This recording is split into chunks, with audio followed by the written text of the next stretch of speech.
Fala pessoal, finalmente chegamos na última aula da segunda parte do nosso curso de Introdução à Astronomia, a última aula sobre estrelas, dessa sequência de 5 aulas. E na aula de hoje a gente vai falar de alguns assuntos que ficaram faltando a gente comentar nas aulas anteriores, que é a evolução das estrelas em sistemas binários. A gente vai ver aqui que uma das estrelas no sistema binário influencia a evolução da outra estrela e aí chega em estágios evolutivos que as estrelas não chegam evoluindo isoladamente. E a gente vai comentar sobre as estrelas variáveis, que são extremamente importantes, principalmente para o assunto que a gente vai começar na terceira parte do nosso curso, quando a gente for começar a falar da nossa galáxia e de outras galáxias. A gente vai ver que é só por conta dessas estrelas que a gente conseguiu descobrir, que as outras galáxias são, na verdade, tão grandes, tão luminosas quanto as nossas, porque a gente conseguiu determinar a distância até essas outras galáxias usando uma propriedade que vem das estrelas variáveis. Isso a gente vai ver na aula de hoje. E para terminar, nós vamos falar sobre os aglomerados estelares, que estão relacionados com o fato que as estrelas elas não se formam sozinhas, elas se formam a partir de fragmentações de nuvens moleculares que dão origem a milhares de estrelas ao mesmo tempo. E a gente vai ver como que esses aglomerados estelares comprovam praticamente tudo isso que a gente está falando nas últimas aulas sobre evolução estelar. Então, conteúdo é isso que eu falei. A gente vai começar falando sobre a evolução das estrelas impares, está relacionado com o lóbulo de Roche. A gente já falou sobre isso quando a gente estava falando sobre as estrelas binárias de contato. E a gente vai falar de duas fases evolutivas que essas estrelas passam, são as novas e as supernovas de tipo 1A. São supernovas diferentes das supernovas que são resultado da evolução de estrelas de alta massa. E nas estrelas variáveis, que eu comentei, nós vamos ver a relação período-luminosidade, que dá origem ao que a gente chama de uma escala de distância, que permite determinar distâncias muito mais longe do que o método da paralaxe. E por fim, nós vamos falar dos dois tipos de aglomerados que a gente encontra: os aglomerados abertos, que são de estrelas jovens, e os aglomerados globulares, de estrelas antigas, e vamos ver como que esses aglomerados evoluem no diagrama HR, como que isso tudo está relacionado com esses processos evolutivos que a gente viu. Então, essa aula realmente é para fechar o conteúdo sobre estrelas. Na primeira e na segunda aula, a gente falou sobre características das estrelas. Na primeira aula, que a gente mede das estrelas individuais. Na segunda aula, a gente falou principalmente da massa das estrelas, que a gente mede em sistemas múltiplos. E a gente falou sobre a formação estelar, a partir das nuvens moleculares, e falamos sobre a evolução estelar. Então, só recapitulando aqui, de maneira bem resumida, o que a gente viu na última aula. A gente viu a evolução das estrelas de massa baixa intermediária e a evolução das estrelas de alta massa. A gente viu que os processos evolutivos pelos quais as estrelas passam são diferentes e resultam em um final da vida da estrela bastante diferente também. Nos dois casos, as estrelas elas se formam a partir do colapso de nuvens moleculares, que dão origem lá às protoestrelas, que também tem o disco de acreção, dando origem aos sistemas planetários.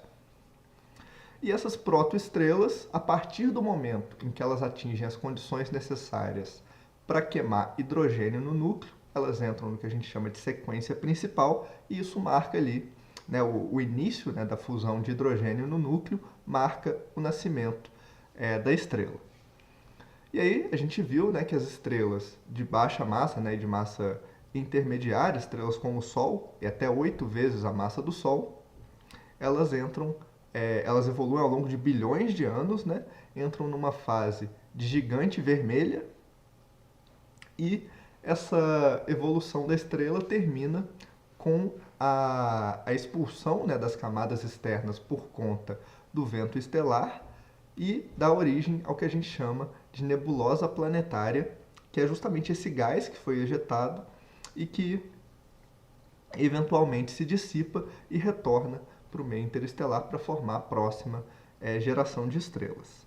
A gente viu que a evolução dessas estrelas termina quando elas queimam o hélio no centro da estrela, né? Forma ali um núcleo de carbono e oxigênio, e essas estrelas não atingem as condições necessárias para fazer a fusão desses elementos. Então sobra ali no centro, né, dessa nebulosa planetária esse núcleo da estrela de carbono e oxigênio, que depois que a nebulosa planetária se dissipa, dá origem ao que a gente chama de anã branca.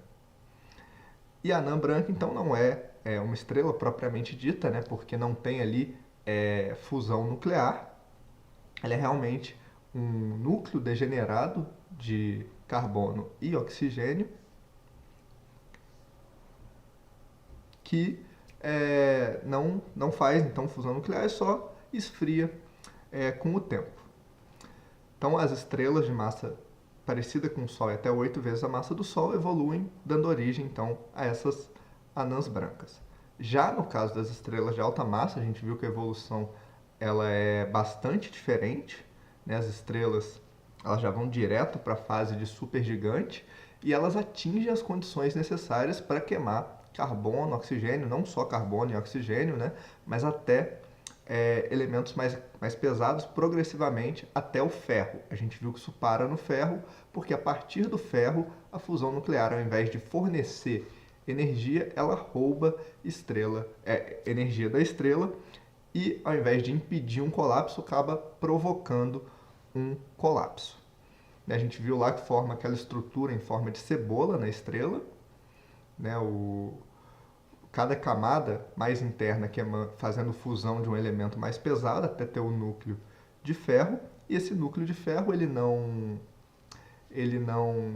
faz mais a fusão, né? Porque nesse caso rouba energia e aí ele acaba colapsando ainda mais até chegar naquele ponto de degenerescência de elétrons, né? Que os elétrons não podem mais se aproximar um dos outros pelo princípio da exclusão, uma coisa lá da mecânica quântica. A gente viu que isso também acontece no caso das estrelas, né, durante uma etapa evolutiva das estrelas de tipo solar, que é quando o núcleo ali,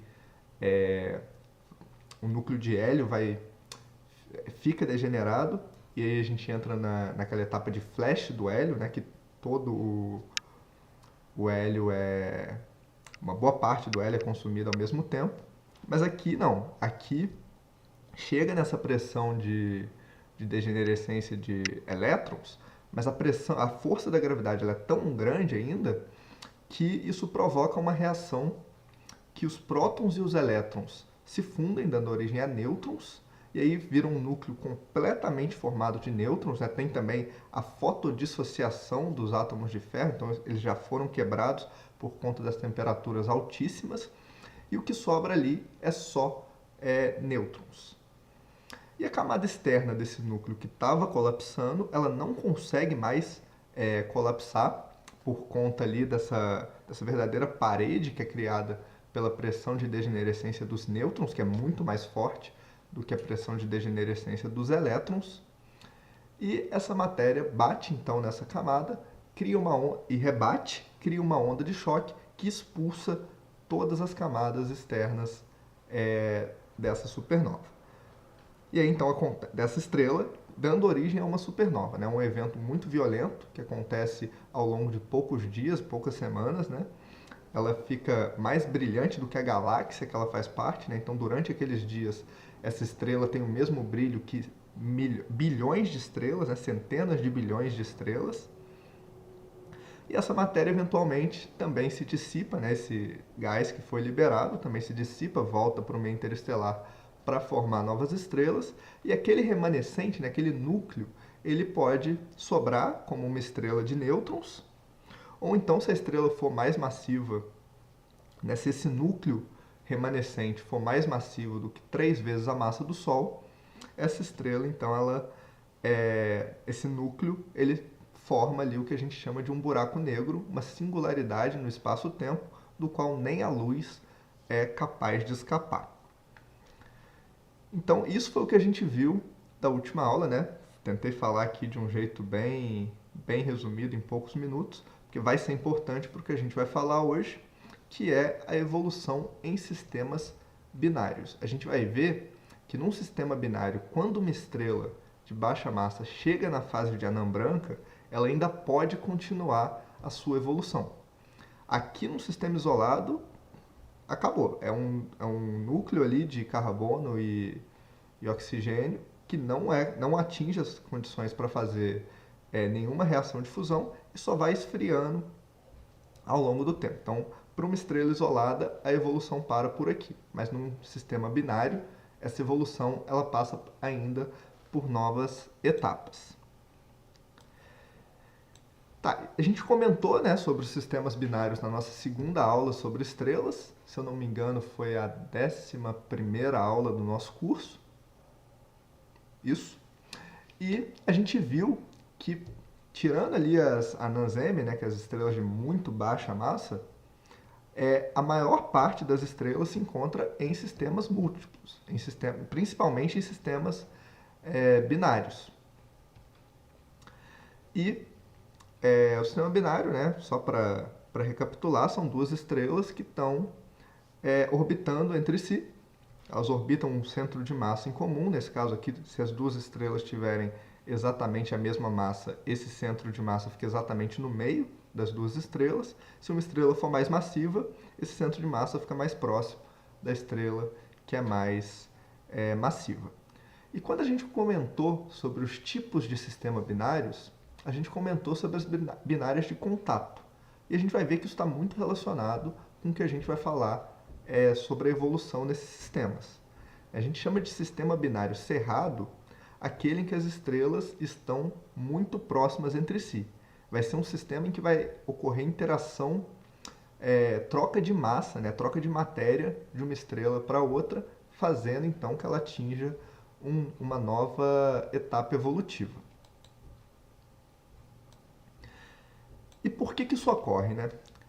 Para entender isso, um bom exemplo é o sistema binário de Sírius.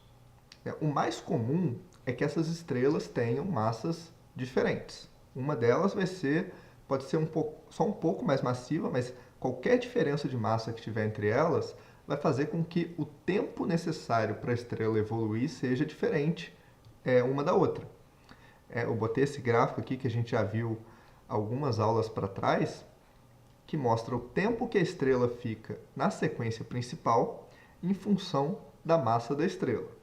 E a gente viu que quanto maior a massa da estrela, menor é o tempo que a estrela fica na sequência principal. Ela queima o combustível dela, né? Apesar de ter mais combustível, ela queima esse combustível numa taxa muito mais elevada, queima esse combustível muito mais rápido, e ela então passa menos tempo na fase de sequência principal e em todas as outras fases subsequentes. As estrelas de maior massa completam sua evolução mais rápido do que as estrelas de menor massa. Então, o que acontece é justamente isso que está escrito aqui. Isso que está escrito, no caso, para uma estrela com menos de 8 vezes a massa do Sol. Né? A estrela mais massiva ela vai passar por todas as etapas da vida dela, vai se tornar uma anã branca, e aí vai ficar ali no sistema a estrela que ainda não passou por todas as etapas e a anã branca. Um exemplo muito claro disso é o sistema de Sírius, que é inclusive a estrela mais brilhante do céu. Sirius A, é a que a gente vê a olho nu, é uma estrela de sequência principal.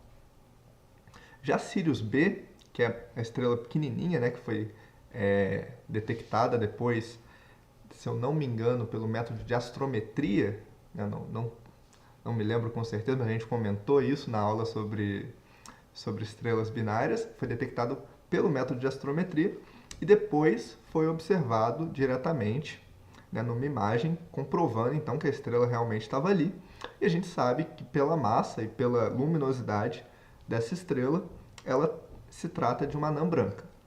Então, Sirius A é uma estrela de sequência principal, Sirius B é uma anã branca. Isso significa que Sirius B, quando esse sistema se formou, tinha mais massa do que Sirius A, ela era mais luminoso, inclusive, do que Sirius A, mas já passou por todas as etapas evolutivas até chegar ali na fase de nebulosa planetária, expulsou as camadas externas e o que sobrou então foi a anã branca, que hoje forma o que a gente chama de Sirius B. Então é um sistema que tem uma estrela de sequência principal e uma anã branca. Isso é extremamente comum em sistemas binários, né? Mais da metade das estrelas estão, tirando as estrelas de muito baixa massa, né? Mais da metade estão em sistemas binários, e o mais comum é que a massa delas sejam diferentes e uma delas completa a evolução mais rápido. Então isso aqui é uma configuração extremamente comum da gente observar. E o que é importante para a gente discutir a evolução disso? Né? A gente, quando falou das binárias de contato, a gente falou sobre o lóbulo de Roche, que é aqui uma superfície equipotencial em volta da estrela, que marca aqui o que a gente poderia dizer como se fosse a área de influência gravitacional de cada uma das estrelas. Né? A área onde cada uma das estrelas domina a influência gravitacional. Então, imagina uma partícula que está aqui entre as duas estrelas. Essa partícula ela vai sofrer atração gravitacional tanto dessa estrela 1 quanto dessa estrela 2. Se essa partícula vai cair para dentro da estrela 1 ou se ela vai cair para dentro da estrela 2, depende de dentro de qual superfície de lóbulo de Roche ela está. Se ela está dentro do lóbulo de Roche da estrela 1, ela cai para dentro da estrela 1. Se ela está dentro do lóbulo de Roche da estrela 2, ela cai para a estrela 2. Então, basicamente, é isso que é importante nesse conceito. Né? Tem aqui esses pontos, né? O L1, L2, que são os pontos lagrangianos de uma órbita de dois corpos, né? Quando a gente considera um terceiro corpo interagindo, que seria essa partícula. E esses são pontos de equilíbrio. E o único que é importante aqui é o L1, que é o ponto que marca a divisão, né, entre o lóbulo de Roche de uma estrela e o lóbulo de Roche da outra estrela. Então, basicamente é isso que é o importante aqui. Se está próximo, se está dentro dessa estrela, se está dentro desse lóbulo de Roche, a matéria cai para dentro dessa estrela. Se está dentro desse, cai para dentro dessa estrela aqui.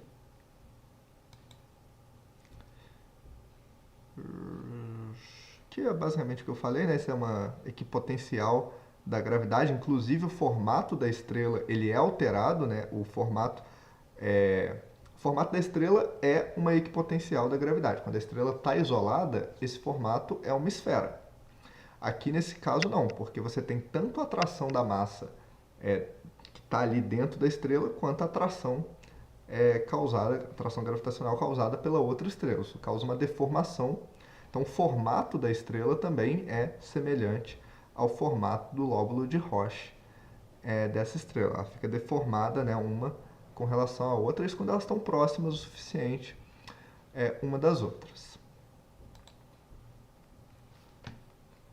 Certo. Então, aqui eu coloquei as etapas que são mais relevantes até a gente chegar nessa troca de massa entre as duas estrelas. Então aqui é como começa, né? As duas estrelas se formaram, estão ali no sistema binário, duas estrelas de sequência principal, só que uma tem um pouco mais de massa do que a outra. Então essa estrela que tem mais massa, ela vai evoluir mais rápido, né? As duas se formaram ali ao mesmo tempo, assim que se formam os sistemas binários, né? Uma nuvem molecular, pode ser, né? Uma nuvem molecular que está se fragmentando, mas permaneceu em interação, permaneceu ligada gravitacionalmente, né, uma à outra, ou então ali mesmo no aglomerado, a gente vai ver depois que as estrelas se formam junto com milhares de outras estrelas, pode haver captura de uma estrela dentro desse aglomerado. Mas enfim, o importante é que as duas estrelas se formam ao mesmo tempo e que uma tem um pouco mais de massa do que a outra. Essa pode ser um pouco mais, pode ser muito mais, depende. O que é importante é que a estrela que tem mais massa evolui mais rápido e chega na fase de anã branca, enquanto a outra estrela ainda está ali na fase de sequência principal. Então, o que acontece é justamente isso. Essa estrela de maior massa vai passando, né, por suas etapas evolutivas. Eu coloquei aqui gigante, supergigante vermelha. Então aqui eu estou partindo do princípio que é uma estrela de até 8 vezes a massa do Sol, né, para passar pela fase de gigante vermelha.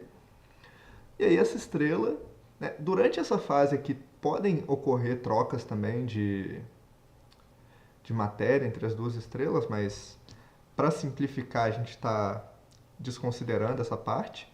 Então, essa estrela de sequência principal evoluiu e deu origem, então, a uma anã branca. Por ser mais massiva, então, evolui mais rápido. Então, a gente chega nessa etapa aqui, que é a estrela de menor massa, que inicialmente era a estrela de menor massa, né? Ela ainda está na fase de sequência principal e a outra estrela já está na fase de anã branca. É comum aqui ter uma inversão, então, na quantidade de massa que tem em cada uma das estrelas, porque a estrela perde boa parte da massa dela durante essa fase de gigante, supergigante vermelha e durante a fase de nebulosa planetária, né? O que sobra é só o núcleo ali da estrela. Então, essa estrela que era mais massiva agora é uma anã branca com menos massa. Certo. Se essa anã branca tivesse isolada, a evolução dela acabaria por aqui, e é isso. Mas no caso de um sistema múltiplo, né, no caso de um sistema binário, ocorre então isso que é a troca de massa, né, entre as duas estrelas, e isso vai dar origem então a novas etapas evolutivas. O que acontece é que essa estrela que estava na sequência principal eventualmente vai evoluir também para as fases de gigante, supergigante vermelha. A gente viu que a estrela se expande quando chega nessa fase. E conforme ela for se expandindo, dependendo ali da distância entre as duas estrelas, pode acontecer desse envoltório da estrela atravessar ali o ponto que marca o limite do lóbulo de Roche dessa estrela. A estrela vai ter esse formato todo deformado aqui, porque a superfície equipotencial é essa superfície deformada. Então a estrela fica realmente assim. E quando ela chega no tamanho que atravessa o lóbulo de Roche, essa camada externa aqui então passa da influência gravitacional dessa estrela para a influência gravitacional dessa estrela. Então, ao invés de permanecer ligada nessa estrela, essa matéria cai para dentro da anã branca. Então, ocorre uma transferência de matéria da estrela que está saindo da sequência principal, né, que está na fase de gigante e supergigante, para a anã branca, que é a estrela que já completou a sua evolução. E essa transferência de matéria ela resulta num disco de acreção, né? A matéria não cai direto ali na estrela por conta da rotação desse sistema binário. Existe ali um momento angular que precisa se conservar e conforme a matéria vai caindo, então vai formando um disco de acreção em torno dessa anã branca. Então, com esse disco de acreção, deixa eu ver aqui o que eu falei nesse slide. É justamente essa formação, né, do disco de acreção, e isso vai acumulando, então, né, essa camada externa da supergigante vermelha, da gigante vermelha, que é a estrela companheira. Essa camada externa ela é rica em hidrogênio. A gente viu na aula anterior que fica ali um envoltório formado principalmente por hidrogênio, e é só lá no núcleo que tem uma camada queimando hidrogênio em hélio e uma camada, né, dependendo da fase, né, se já está na fase de supergigante, uma camada queimando hélio e transformando em carbono e oxigênio. Então, essa camada rica em hidrogênio é o que compõe essa matéria que forma esse disco de acreção em torno da anã branca e vai se acumulando ali na superfície da anã branca essa matéria, né, esse hidrogênio. E o que acontece é que o hidrogênio vai acumulando ali, vai aumentando a temperatura, vai aumentando a densidade ali na superfície da estrela e chega um ponto em que atinge as condições necessárias para fazer a fusão de hidrogênio. Só que, da mesma forma ali, né, que estava acontecendo, que acontece lá o flash do hélio, que muitas reações acontecem num curto intervalo de tempo, aqui é a mesma coisa. Uma boa parte desse hidrogênio que caiu na estrela atinge ao mesmo tempo as condições para fusão e acontece uma fusão de hidrogênio numa taxa muito elevada. E aí a gente chama isso de explosão de uma nova. Né? Não é uma supernova, nesse caso é uma nova, porque apesar de ser um processo muito energético, né, libera mais energia do que as estrelas liberam normalmente, não é um processo tão explosivo quanto uma supernova. Nesse caso, a estrela se torna muito mais brilhante, né? O texto aqui eu acho que é o mesmo nos dois slides. E aqui é só para mostrar uma estrela que chegou então nessa fase de explodir como uma nova. Né? A estrela não explode nesse caso, né? Ela só faz uma fusão de hidrogênio na sua superfície numa taxa muito intensa. E aí aqui o que a gente vê é que antes da fase, né, antes de chegar na nova, a gente consegue ver a estrela de sequência principal. A gente não vê a anã branca. É a mesma coisa que acontece ali no caso de Sirius A e Sirius B. É fácil a gente ver Sirius A, mas Sirius B a gente precisa de um telescópio muito maior, né, muito mais moderno para a gente conseguir observar a estrela Sirius B diretamente, porque é uma anã branca. E aí, nesse caso aqui, a gente está vendo a estrela de sequência principal, mas não está vendo a anã branca. Quando a anã branca chega nessa fase de queimar o hidrogênio na superfície, ela se torna muito mais brilhante, e aí sim a gente consegue ver a anã branca, né? Ela se tornou mais brilhante do que todas as estrelas que estão em volta aqui. Só que isso dura pouco tempo. Tem aqui esse gráfico mostrando a curva de luz. Isso é uma coisa que acontece em alguns dias. Né? Nesse caso aqui, que é o exemplo dessa anã branca, ela volta a ter o brilho dela em 80 dias. Então ela tem um aumento de brilho por conta ali dessa fusão de hidrogênio na superfície. E quando acaba a fusão de hidrogênio, ela volta ao brilho normal que ela tinha antes. Deixa eu ver. Aqui como está uma luminosidade, né, em unidade da luminosidade solar, eu acredito que seja a soma da luminosidade tanto da anã branca quanto da estrela de sequência principal. Se esse aumento for de um fator de 10, né, isso depende tanto da quantidade de hidrogênio que foi acretado, quanto da quantidade que está, de fato, participando da reação de fusão nuclear. Em alguns casos, o aumento é pequeno, pode ser só um fator de 10, e a gente chama isso de uma nova anã. Em outros casos, que é o mais comum, né, as novas clássicas, esse aumento chega a ser de 10.000 vezes a luminosidade da estrela. Então, é um aumento significativo, né, dá 10 magnitudes de diferença. É tão significativo quanto que a gente vê nessa imagem, né? Uma estrela que antes a gente não conseguia ver se torna a estrela mais brilhante do campo que ela está, né? Mas não é um processo tão energético quanto uma supernova. É uma fusão de hidrogênio que está acontecendo na superfície da estrela, não é uma estrela que está explodindo. Né? Uma supernova a gente viu que o brilho aumenta centenas de bilhões de vezes. Aqui é 10.000 vezes. Mas é um brilho um aumento considerável também. E tem a ejeção da matéria, então uma parte dessa superfície da anã branca é ejetada para o meio interestelar e a gente consegue ver esses remanescentes. Né? Esse aqui é um exemplo de uma estrela que passou por essa fase de nova e em torno dessa estrela a gente consegue ver restos, né, de gás, que é o gás que foi expelido durante essa fase. E esse processo ele pode ser periódico.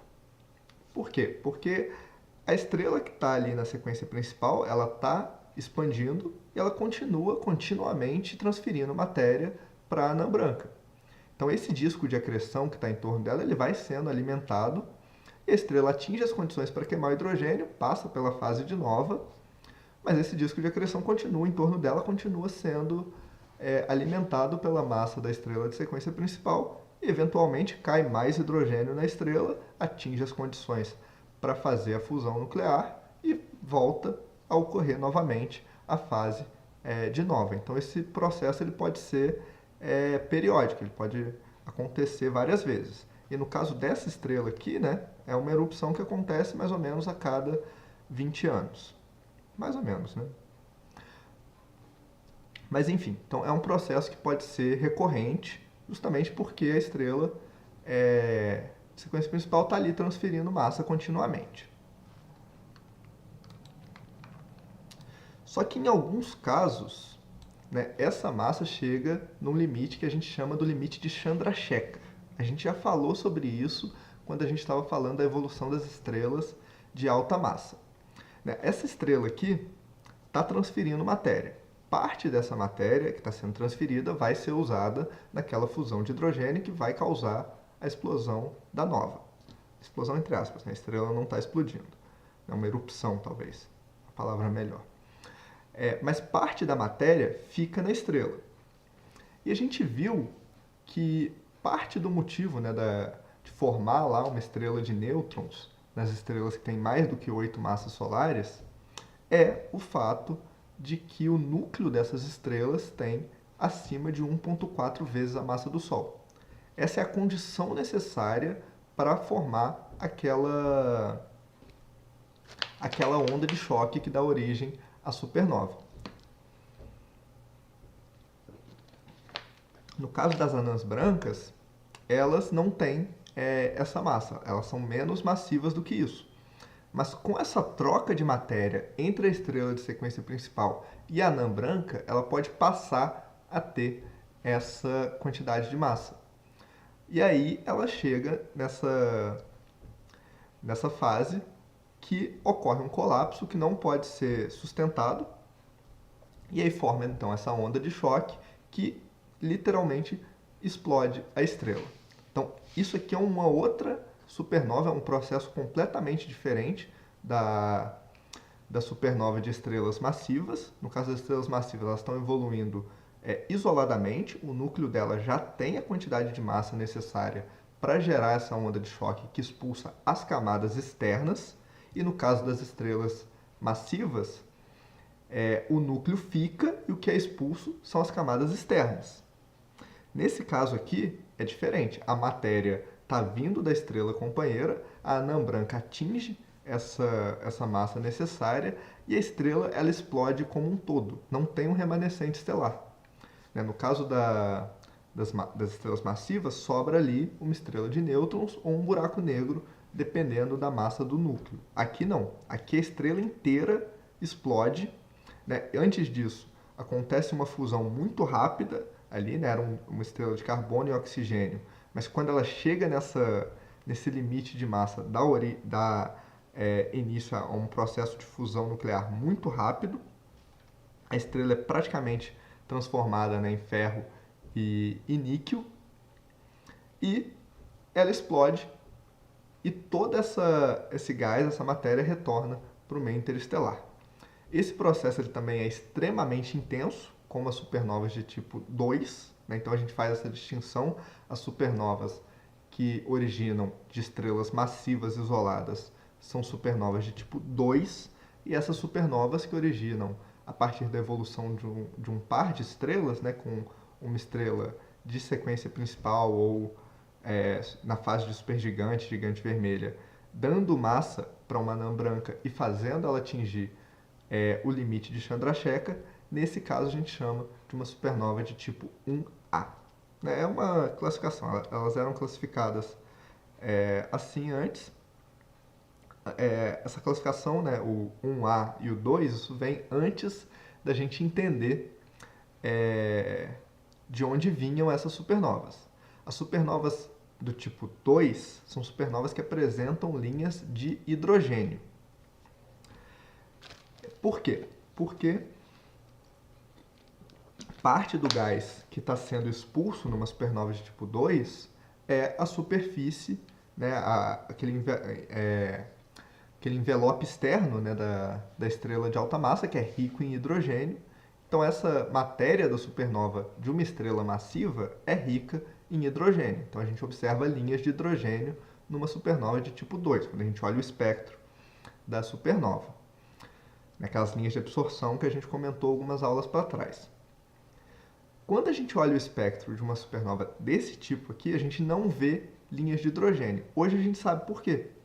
porque ali essa estrela era ali um núcleo de carbono e oxigênio, não tinha hidrogênio ali, né? Tem um pouco de hidrogênio que está sendo acretado da estrela de maior massa, mas isso não é significativo quando a gente compara com toda a massa da estrela, e boa parte disso vai participar das fusões nucleares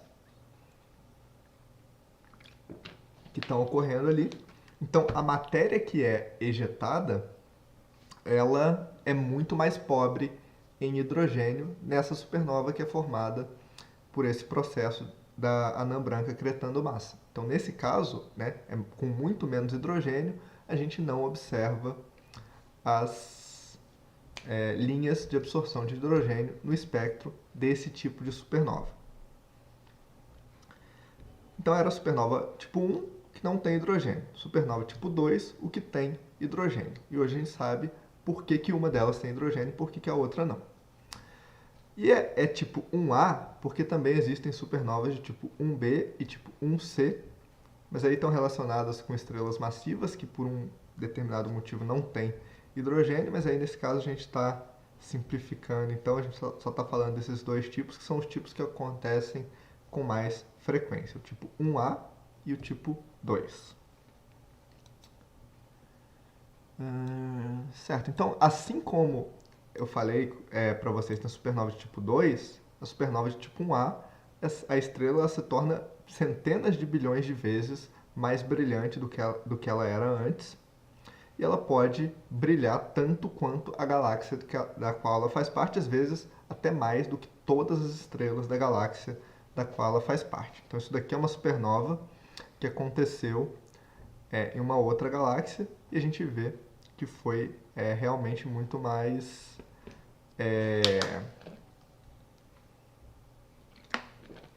brilhante. E é um comentário interessante, as supernovas que eu comentei na aula passada, né, sobre as supernovas que aconteceram na nossa galáxia, duas delas, tanto a de 1572, observadas pelo Tycho Brahe, quanto a de 1604, observadas pelo Kepler e pelo Galileu, elas foram supernovas de tipo 1A. A gente sabe disso hoje, porque a gente consegue tirar o espectro do gás remanescente dessas supernovas e ver que ali não tem quantidade significativa de hidrogênio, então essa supernova tem que ter se originado, muito mais provavelmente se originado de uma estrela anã branca que acretou massa da sua companheira. E além disso, né, tem uma diferença, deixa eu ver, esse slide aqui, que é a ausência de remanescente estelar. Então aqui tem alguns exemplos, né, 3 supernovas de tipo 1A e uma supernova de tipo 2 que aconteceram na Grande Nuvem de Magalhães, né, aquela galáxia que orbita a nossa galáxia.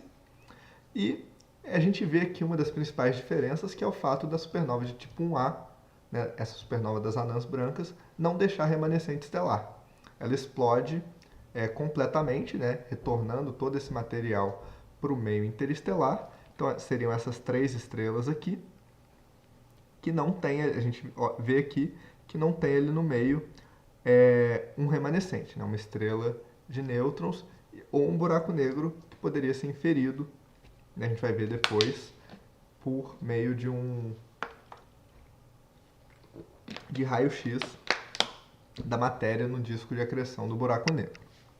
Então, se tivesse um remanescente estelar, a gente conseguiria observar. Nesse caso aqui, a gente observa que existe uma estrela de nêutrons remanescente dessa explosão de supernova. Então, essa aqui é a supernova de tipo 2, que corresponde à evolução de uma estrela mais massiva. E só para comentar, né, numa galáxia como a nossa, a taxa de supernovas que acontece por século, né, acontece 2 supernovas de tipo 1A e 4 supernovas de tipo 2, isso ao longo de um século numa galáxia como a nossa. E algumas vezes, né, na maior parte das vezes isso acontece muito distante do Sol, pode acontecer do outro lado da nossa galáxia, onde a gente não consegue observar, depois a gente vai ver que tem muita poeira que impede a nossa visão do que acontece muito distante do Sol. Então a gente não observa essa quantidade de supernovas por século. Né? Eu mostrei para vocês que desde o ano 185 foram observadas 6 supernovas na nossa galáxia. Mas isso aqui é a estimativa de quantas acontecem no total, sendo observadas ou não. Então a maior parte são supernovas tipo 2, metade supernovas de tipo 1A, e essas outras aqui são aquelas supernovas de tipo 1B e tipo 1C, que eu falei para vocês que estão relacionadas com a evolução das estrelas de alta massa que perdem o hidrogênio. Certo. E aqui, né, para fazer um resumo sobre isso, comparando a supernova de tipo 1A e a supernova de tipo 2. Então, a supernova de tipo 1A é a supernova que origina de uma anã branca que acretou massa de uma estrela companheira e atingiu o limite de Chandrasekhar, que faz o colapso que dá origem àquela onda de choque que expulsa, nesse caso, todas as camadas da estrela.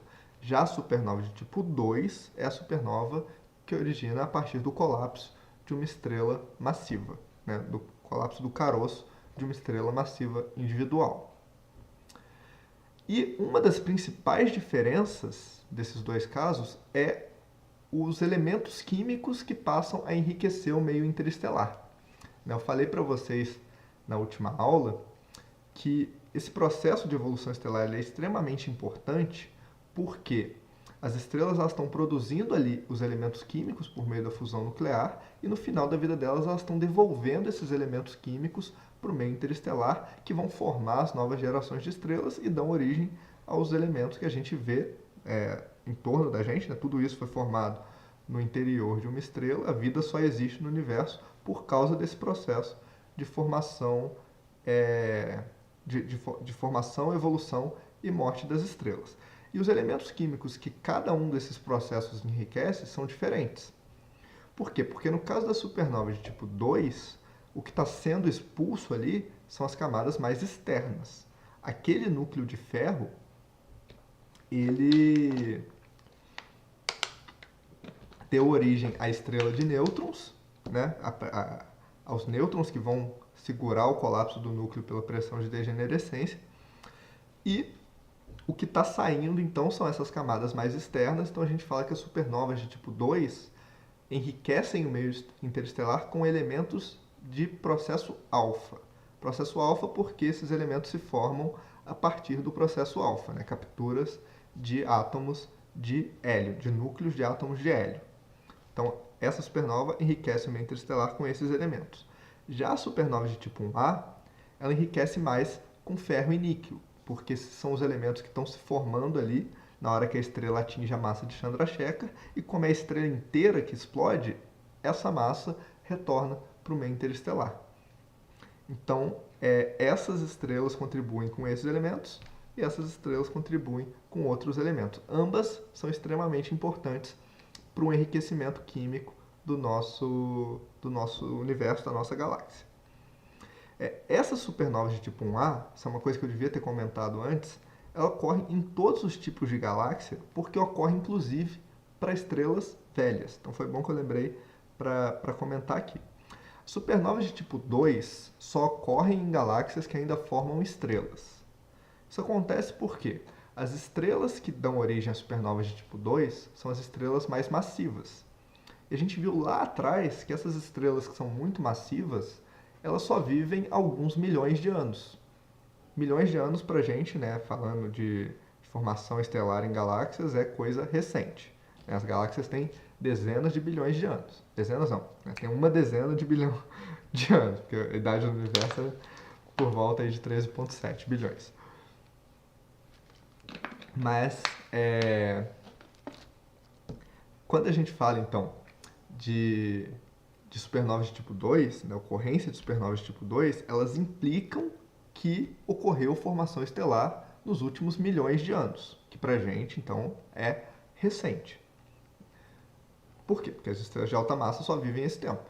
Então, se uma galáxia formou estrelas só há 5 bilhões de anos atrás, todas as estrelas de alta massa que tinham que explodir em supernova já explodiram em supernova 5 bilhões de anos atrás. Então, Só quando tem formação estelar recente que a gente observa supernovas de tipo 2. Já as supernovas de tipo 1A, elas ocorrem ao longo de toda a vida da galáxia. Porque as anãs brancas, né, a gente viu que as estrelas que dão origem às anãs brancas, elas evoluem ao longo de bilhões de anos. No caso do Sol, por exemplo, ele demora 10 bilhões de anos para chegar na fase de anã branca. Então, as estrelas que se formaram, por exemplo, há 5 bilhões de anos atrás, né, são estrelas, as estrelas que são um pouquinho mais massivas do que o Sol, vão estar chegando na fase de anã branca agora. Então, elas vão, se elas fazem parte de um sistema binário cerrado, né, próximo, elas podem acretar massa e dar origem a uma supernova de tipo 1A. Daqui a alguns bilhões de anos, as estrelas menos massivas vão chegando na fase de anã branca e vão então podendo participar desse processo também da origem a supernovas de tipo 1A. Então, essas supernovas acontecem ao longo de toda a vida da galáxia, em todas as galáxias, independentemente de elas estarem formando estrelas ou não. Já as supernovas de tipo 2 só acontecem nas galáxias que ainda estão formando estrelas. Na nossa galáxia acontecem supernovas de tipo 2. Se Betelgeuse explodir em supernova, vai explodir um dia, vai ser uma supernova de tipo 2. Significa que a nossa galáxia está formando estrelas. A gente observa estrelas com poucos milhões de anos na nossa galáxia. Isso aqui é um fator importante também, né? A luminosidade das supernovas de tipo 1A é quase sempre a mesma, enquanto a luminosidade das supernovas de tipo 2 varia de uma supernova para outra. Isso está relacionado também com esse processo de evolução, porque as supernovas de tipo 2 são formadas a partir de estrelas de várias massas diferentes. Uma estrela de 30 massas solares vai dar origem a uma supernova de tipo 2. Uma estrela de 20 massas solares vai dar origem a uma supernova de tipo 2. Uma estrela de 15 massas solares também. E o caroço de cada uma dessas estrelas vai ter uma quantidade diferente de massa, e aí a quantidade de energia que está sendo liberada ali vai ser diferente em cada caso. Elas têm uma estrutura interna que é com distribuições de massa diferentes, né? A proporção de massas, a quantidade de massa no caroço é diferente, então isso vai dar origem a uma supernova com a energia das supernovas, né, a energia que pode ser liberada, vai ser diferente de um caso para o outro. Então existe uma variação na luminosidade máxima que a supernova chega. Já na supernova de tipo 1A, né, que é originada das anãs brancas, elas são sempre muito parecidas, porque é uma anã branca que vai acretando massa e quando chega no limite de Chandrasekhar, ela explode em supernova de tipo 1A. Então todas explodem mais ou menos com a mesma massa. Quando chega ali no limite, a anã branca explode. Isso é um processo também extremamente importante, porque a gente pode usar esse fato para determinar a distância para outras galáxias. Então, quando a gente estiver falando da nossa galáxia, de outras galáxias, né, já na próxima semana, eu vou mostrar para vocês a escala de distâncias. A gente já falou um pouco sobre isso, que a gente determina a distância da Terra até o Sol, da Terra até a Lua, para determinar a distância da Terra até o Sol, para determinar a distância do Sol até os outros planetas. E com a distância da Terra até o Sol, a gente consegue determinar a distância da Terra até as outras estrelas pelo método da paralaxe. E a gente vai ver que não para por aí. Tem outras etapas nessa escadinha para a gente poder medir a escala do universo. E uma delas é justamente a luminosidade das supernovas de tipo 1A. Porque como a luminosidade é sempre parecida, a gente observa o brilho aparente da estrela, a gente sabe o brilho que ele deveria ter, e a gente sabe que essa diferença de brilho se deve entre a distância que ele está. Então assim a gente consegue calcular a distância. É muito semelhante com o que eu vou falar sobre as estrelas variáveis, que a gente vai ver logo depois aqui. Então só para completar a comparação, né? Nas supernovas de tipo 1A não tem linhas de hidrogênio no espectro, justamente porque esse hidrogênio que está ali, ele participa das fusões nucleares que acontecem nesse processo explosivo ali, quando a estrela atinge a massa de Chandrasekhar, e o que está sendo expulso, então, é esses elementos que foram produzidos ali durante a explosão, que dão origem principalmente a ferro e níquel. Então, essa estrela, né, esse gás que está sendo ejetado, ele é muito pobre em hidrogênio. Já na supernova de tipo 2, está sendo ejetadas camadas externas de uma estrela de alta massa. E a camada mais externa ali é uma camada muito rica em hidrogênio. Então, quando a gente olha o espectro de uma supernova de tipo 2, a gente vê a presença das linhas de hidrogênio. Então era isso que tinha sobre a evolução das anãs, né, das estrelas em pares binários, mas tem um outro caso, né, que eu queria comentar, que é quando a gente tem não uma anã branca, né, num sistema binário, mas uma estrela de nêutrons ou um buraco negro. Isso pode acontecer se a estrela companheira, né, que deu origem, né, à remanescente estelar for uma estrela massiva. Só que nesse caso não acontece o fenômeno nem de nova nem de supernova, né? Se for um buraco negro, ele só vai acretar aquela massa se tornar um buraco negro mais massivo. Mas pode acontecer alguns flashes nos raios X por conta da queda da matéria nesse campo gravitacional, que é muito mais intenso no caso dos buracos negros e das estrelas de nêutron. Então você fica ali com um disco de acreção muito aquecido que emite energia, então, ali, né, a velocidade da matéria que está colapsando é uma velocidade muito alta, velocidade relativística, e isso elimina, isso emite fótons, então, muito mais energéticos nos raios X.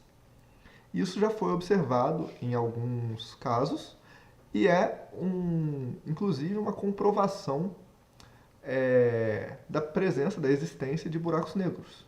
Então, esse caso aqui, né, é um sistema que, quando ele é observado nos raios X, a gente vê uma emissão muito intensa, que hoje a gente sabe que é a emissão dessa matéria que está sendo acretada pelo buraco negro. E, inclusive, para observar isso daqui tem que ser colocado em um balão, né, que a gente viu que a atmosfera da Terra ela não é transparente nesse caso. Então, ou tem que ser um telescópio espacial ou um telescópio no balão. A gente viu isso, se eu não me engano, na aula 8 ou 9. Faz parte dessa parte do curso. E, deixa eu ver o que faltou aqui. Esse sistema aqui, né, que está como exemplo, foi inclusive a primeira observação amplamente aceita de um buraco negro. O buraco negro ele não está sendo observado diretamente, o que está sendo observado é uma emissão em raio-x, mas a gente consegue inferir qual que é a massa desse buraco negro, porque ele faz parte de um sistema binário. A gente viu que pelo movimento da estrela a gente consegue determinar a massa total do sistema, a gente inclusive calculou isso, né, na nossa aula sobre sistemas binários. E aí, esse sistema aqui ele tem uma estrela de sequência principal com 25 vezes a massa do Sol. Observando o movimento dessa estrela, a gente sabe que ela tem uma companheira que faz com que a massa total do sistema seja de 35 vezes a massa do Sol. Então tem uma companheira invisível ali de 10 vezes a massa do Sol. Tem essa emissão muito intensa no raio-x. E se uma estrela tivesse 10 vezes a massa do Sol e ainda tivesse ali numa fase de sequência principal, numa fase de supergigante, ela teria um brilho muito intenso que poderia ser observado. Nesse caso, tem uma companheira invisível com 10 vezes a massa do Sol e essa emissão intensa no raio-x que só pode ser explicada pela matéria num disco de acreção com uma velocidade altíssima, que é o que acontece quando ele está caindo num buraco negro. Então, apesar de não estar sendo observado diretamente o buraco negro, essas evidências aqui elas são suficientes para a gente inferir que nesse sistema existe um buraco negro. E essa, inclusive, foi a primeira observação amplamente aceita. Então, é um buraco negro que não foi observado diretamente, mas que pode ser inferido através, então, da interação desse buraco negro com o disco de acreção e com a estrela companheira do sistema binário que ele faz parte.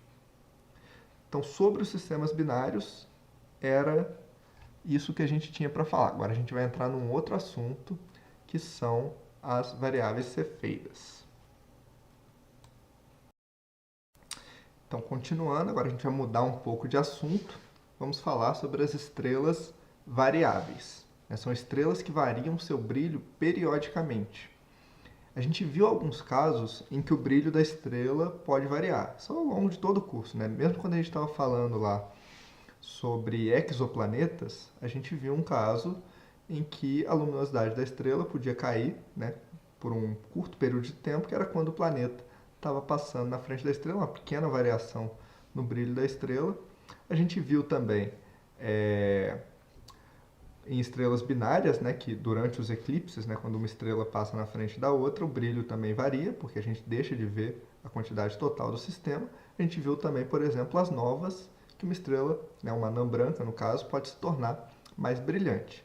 Só que isso são fenômenos que são ali não intrínsecos da estrela, né, no caso da anã branca mas no caso do planeta e do sistema binário, não é algo intrínseco da estrela, não é uma mudança no brilho da estrela, e isso é uma coisa pontual que acontece em um determinado momento ali, e a estrela depois volta a ter o mesmo brilho. Isso que a gente vai falar aqui agora não é um fenômeno desse tipo, é uma mudança mesmo no brilho da estrela, periódica, que acontece de maneira suave. A estrela vai aumentando de luminosidade, depois ela vai diminuindo de luminosidade, depois ela vai aumentando, e isso vai ocorrendo periodicamente, com um período muito bem definido, e é ali uma mudança mesmo na estrutura da estrela que está acontecendo. Então, isso que a gente vai comentar agora é muito diferente dos casos que a gente viu antes. Então, isso que a gente está falando de estrelas variáveis agora são mudanças mesmo na estrutura da estrela. E algumas estrelas variam bastante, né, o brilho delas. Aqui tem um exemplo de uma estrela variável. Então a gente está vendo aqui que a maior parte das estrelas, né, desse campo mantiveram o mesmo brilho, né? Isso aqui são observações em dias diferentes, mas uma das estrelas que estava fraquinha aqui nesse dia, quando ela foi observada no outro dia, ela estava muito mais brilhante, né? Essa variação ela acontece porque a estrela está literalmente pulsando, né? Ela está expandindo, e aí quando ela expande ela fica mais luminosa, ela está contraindo, e quando ela contrai ela fica menos luminosa. E essas estrelas, né, não tem nada de muito especial a respeito delas, são estrelas que estão passando por um período de instabilidade. Dependendo da massa das estrelas, elas sempre passam por essa fase de instabilidade. Elas têm uma instabilidade interna que altera a estrutura da estrela, e isso altera então o tamanho da estrela e altera a quantidade de energia que ela emite e a temperatura da superfície dessa estrela. Então, existe uma faixa de instabilidade no diagrama HR, né, porque a gente viu que a posição que uma estrela ocupa está relacionada com toda a estrutura interna dessa estrela, né, toda a fonte de energia que ela tem, como isso vai alterando o estágio evolutivo da estrela, a estrutura interna dessa estrela. E existe uma faixa do diagrama HR onde as estrelas que estão nessa fase de instabilidade, elas ocupam essa região. Então a gente chama essa faixa de instabilidade.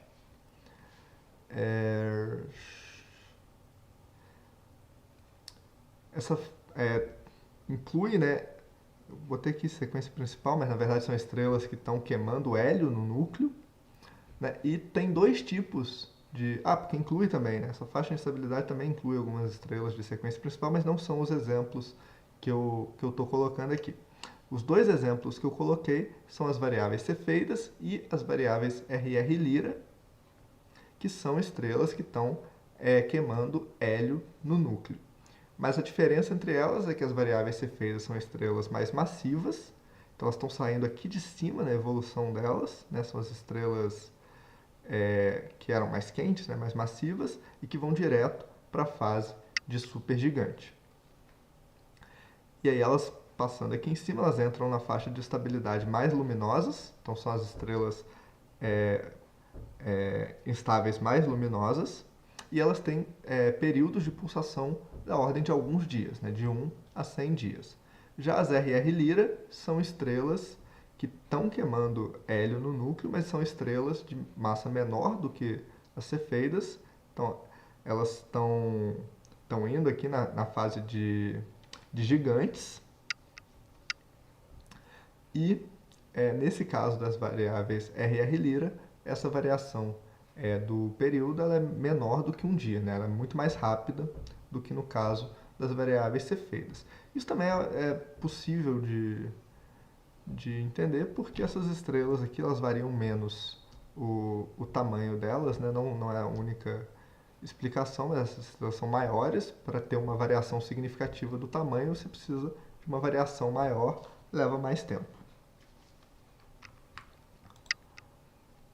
Tá, um protótipo de estrela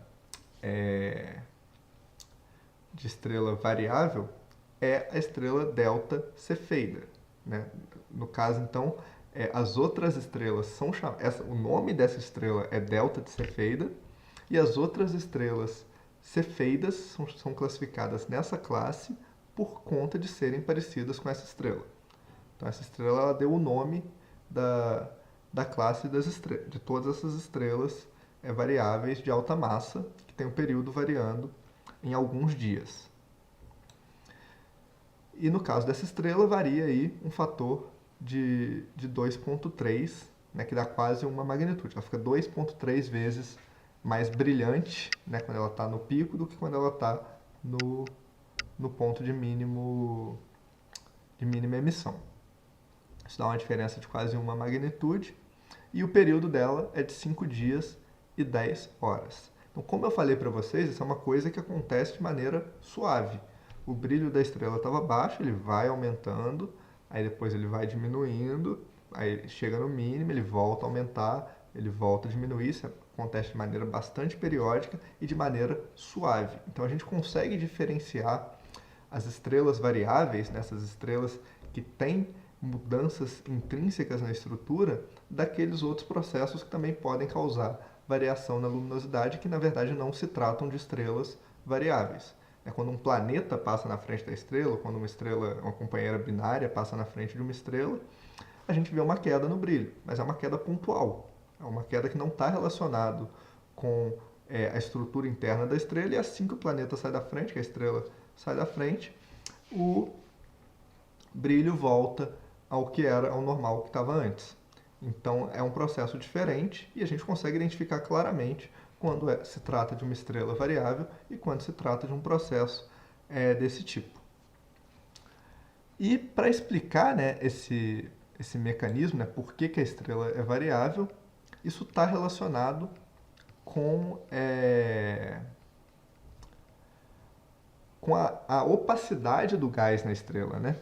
A estrela, quando ela está aumentando o raio, né, ela está se expandindo, a temperatura ali na superfície diminui. A gente já falou sobre isso na aula anterior, né? Parte da energia ali está sendo utilizada na expansão da estrela, então a temperatura daquela camada mais externa ela diminui. Quando a temperatura diminui, o gás ele fica menos ionizado. Tá? Isso é um efeito mesmo que é previsto pela termodinâmica. Quanto mais frio for o gás, menor é o grau de ionização, né? A quantidade de átomos que se encontram ionizados. Ionizado é com o elétron expulso do átomo. Então a temperatura diminui a quantidade de átomos ionizados, e isso faz com que o gás fique mais transparente. Ou seja, né, o que quer dizer o gás ficar mais transparente? Os fótons que estão vindo ali das camadas mais internas, eles interagem menos com o gás que não está ionizado. Ou seja, se eles interagem menos, eles atravessam mais fácil essa camada, então a pressão de radiação é menor. E a pressão de radiação é o que está causando a expansão da estrela. Então, isso que está causando a expansão da estrela acaba fazendo com que o gás esfrie e a influência do que está causando a expansão diminua. E aí, como a pressão de radiação diminui, a estrela começa então a colapsar. E aí, quando ela começa a colapsar, acontece o contrário do que estava acontecendo antes. Antes ela estava expandindo, esfriando e a pressão de radiação diminuiu. Aí, como a pressão de radiação diminuiu, a gravidade vence e a estrela começa a colapsar. Quando ela está colapsando, ela passa a esquentar. E aí, quando ela esquenta, os átomos voltam a ionizar e o gás se torna mais opaco. E aí, quando o gás se torna mais opaco, os fótons passam a interagir mais com a matéria do gás, a pressão de radiação aumenta. E aí, quando a pressão de radiação aumenta, a estrela começa a expandir.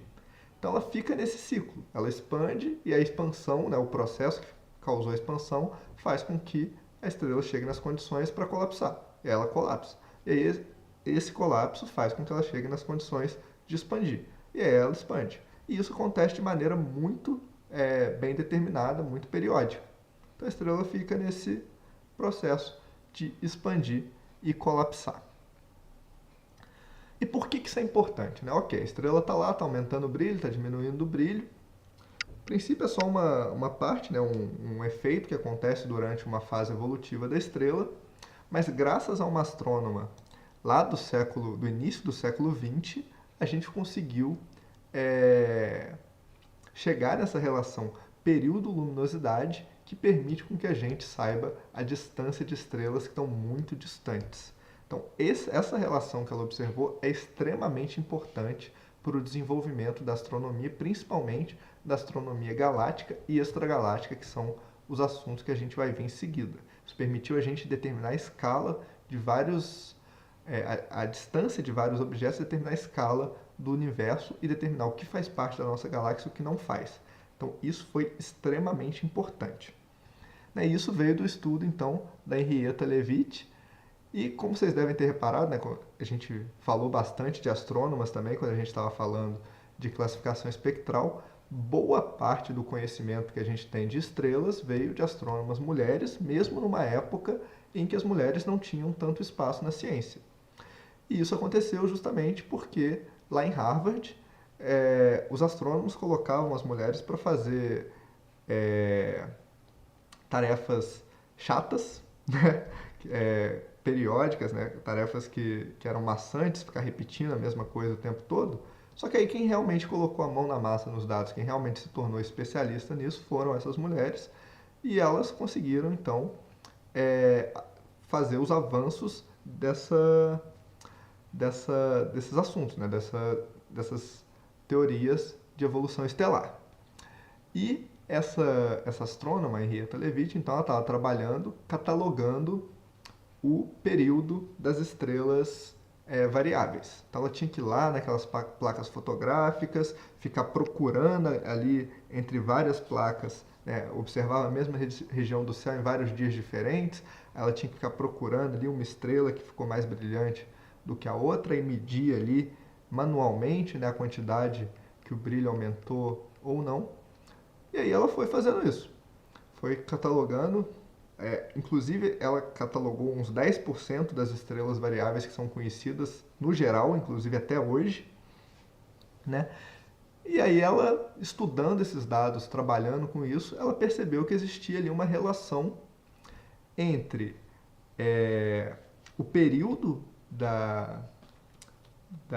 dessa variação, né, o período, né, da variável, né, entre quantos dias demora entre o máximo e o mínimo, e a luminosidade e o brilho intrínseco da estrela. Ou seja, o brilho intrínseco, antes dessa relação que ela descobriu, a gente só conseguia saber para as estrelas que a gente conhecia a distância. Porque o que a gente observa no telescópio é o brilho aparente. E aí, conhecendo a distância, a gente consegue saber qual é o brilho intrínseco. A gente viu, né, quando a gente estava falando das propriedades da luz, que o fluxo ele diminui com o quadrado da distância. Então, quanto mais longe a estrela está da gente, mais fraca, né? Menos brilhante ela parece ser. Então, quando a gente sabe o brilho aparente e a distância, a gente consegue saber o brilho intrínseco. Mas para as estrelas que estão muito distantes, a gente não conseguia medir a distância por paralaxe. Então, a gente só sabia o brilho intrínseco das estrelas próximas. E aí a Henrietta, ela pegou, então, essas estrelas que a gente conhecia o brilho intrínseco, né, as estrelas próximas que a gente conhecia a paralaxe, e calculou qual seria o brilho, ela pegou o brilho aparente de estrelas com distância conhecida e calculou qual seria o brilho intrínseco. e percebeu que existia uma relação entre esse brilho intrínseco e o período de variação dessas estrelas. Ou seja, para as estrelas que estão mais longe, que a gente não consegue medir o brilho intrínseco, a gente consegue medir o período e usar essa relação para obter o brilho intrínseco. Então, com isso, a gente consegue determinar a distância das estrelas. Né? Essa aqui é a equação, né? Acho que eu podia ter passado antes para esse slide. Essa aqui é a equação que relaciona o brilho aparente, que é o que a gente mede no telescópio, com o brilho intrínseco, né? Que está relacionado com a quantidade de energia que a estrela emite. E detalhe, né? Isso aqui está em magnitude, né? A gente pode representar isso aqui como luminosidade também. A gente viu, né? Lá na aula 8, aula 8, se eu não me engano, que para a gente passar de luminosidade, que é a quantidade de energia que a estrela emite por segundo, para magnitude, tem uma equação, né, menos 2,5 log da luminosidade, mais uma constante. Então, magnitude absoluta e luminosidade são praticamente sinônimos, né? A gente converte de um para o outro através de uma equação simples. E essa relação aqui, essa equação, é que relaciona o brilho aparente com esse brilho intrínseco e a distância da estrela. Quanto maior for essa distância, menor é o brilho aparente que a gente observa. Maior é a magnitude, no caso, que a magnitude é uma escala invertida, né, para confundir. Mas tem essa relação. Então, se a gente conhece tanto o brilho aparente, que é o que a gente mede no telescópio, quanto o brilho intrínseco, a gente consegue calcular o que fica faltando, que é a distância até a estrela. E essa relação aqui é quando a distância é dada em parsecs. Então, como que isso é feito, né, na prática? A gente observa o período da estrela.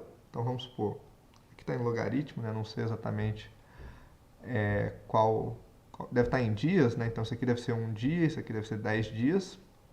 Então, a gente observa o período da estrela, o período de variação da estrela Cefeida.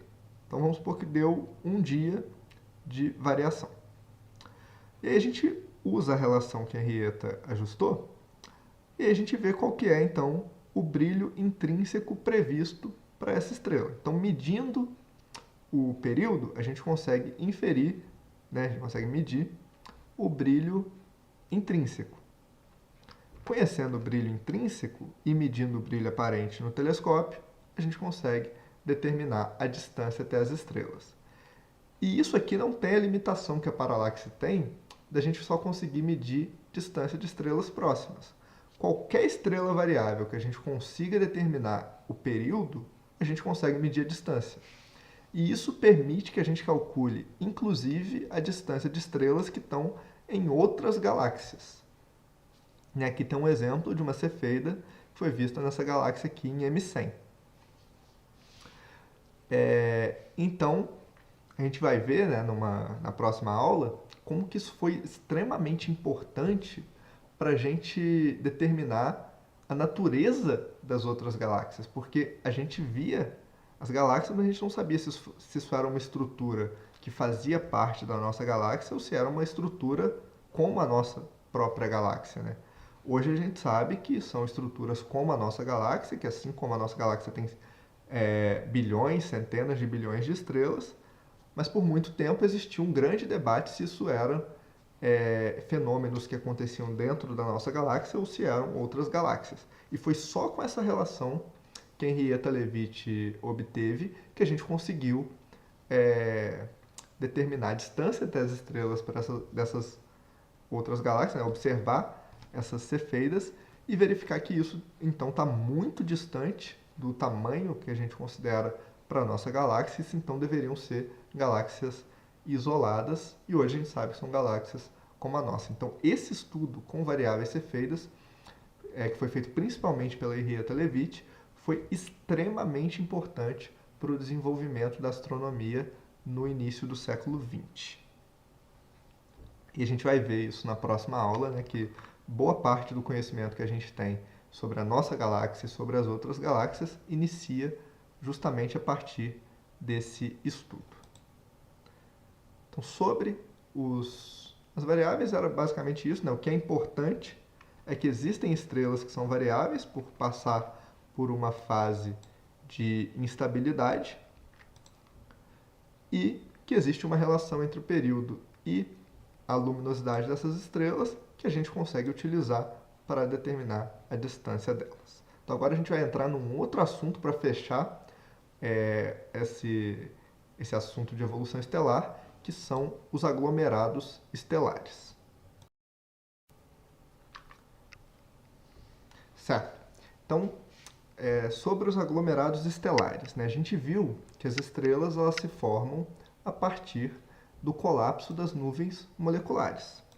Mas a gente viu também que a nuvem molecular ela não colapsa como um todo. Essas nuvens elas têm aí milhares de vezes a massa de uma estrela como o Sol, e conforme elas estão colapsando, né, ela começa a colapsar quando ela atende ali o critério de Jeans. A gente viu isso na aula 12 sobre formação estelar, está relacionado ali com a temperatura e com a densidade da nuvem. Em determinado momento ela atinge as condições para colapsar, começa a colapsar, só que dentro desse colapso, outras regiões, né, também atingem esse critério de Jeans e começam a colapsar dentro desse colapso, né, e com relação ao seu próprio centro. Então essa nuvem ela vai se fragmentando quando ela colapsa, e cada um desses fragmentos então vai dando origem a uma estrela.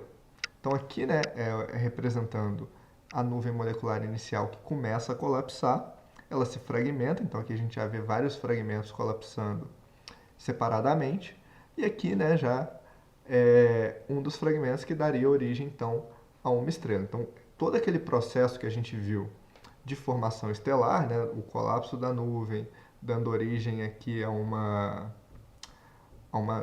protoestrela no centro com um disco de acreção em torno, que é o disco protoplanetário, que vai dar origem aos planetas e ser dissipado depois pelo vento da estrela. Todo esse processo aqui é o que está acontecendo nesse pontinho, e em cada pontinho desse aqui que está colapsando, esse processo também está acontecendo.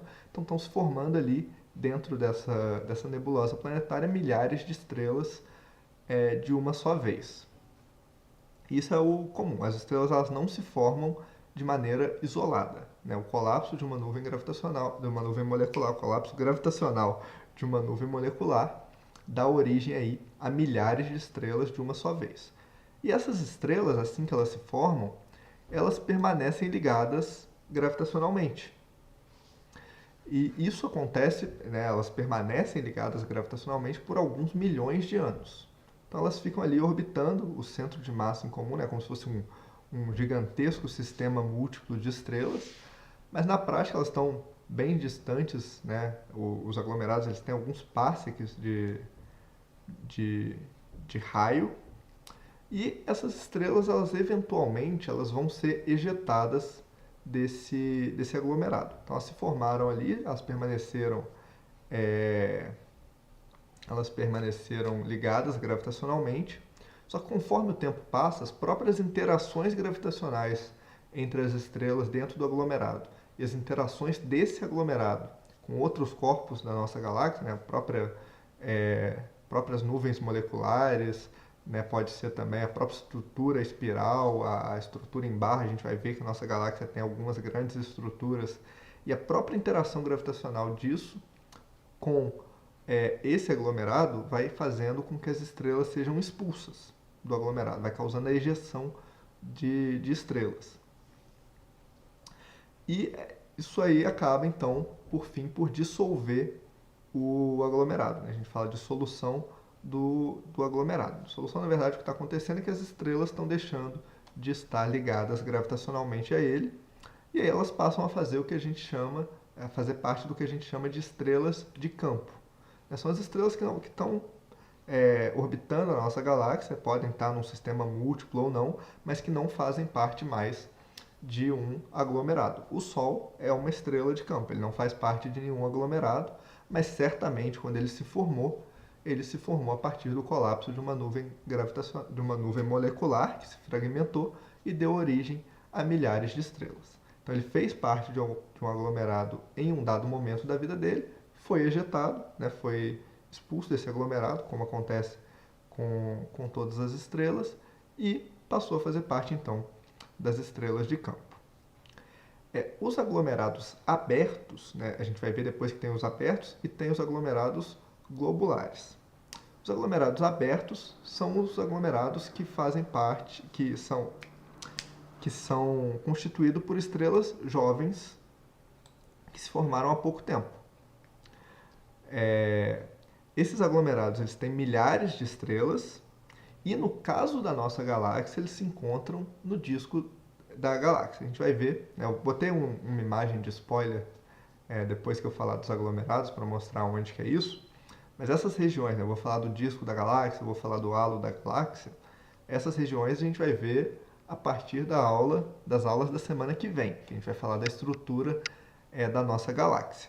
Mas só para vocês entenderem aqui, esses aglomerados eles se encontram no disco da nossa galáxia, porque é lá onde está o gás da nossa galáxia.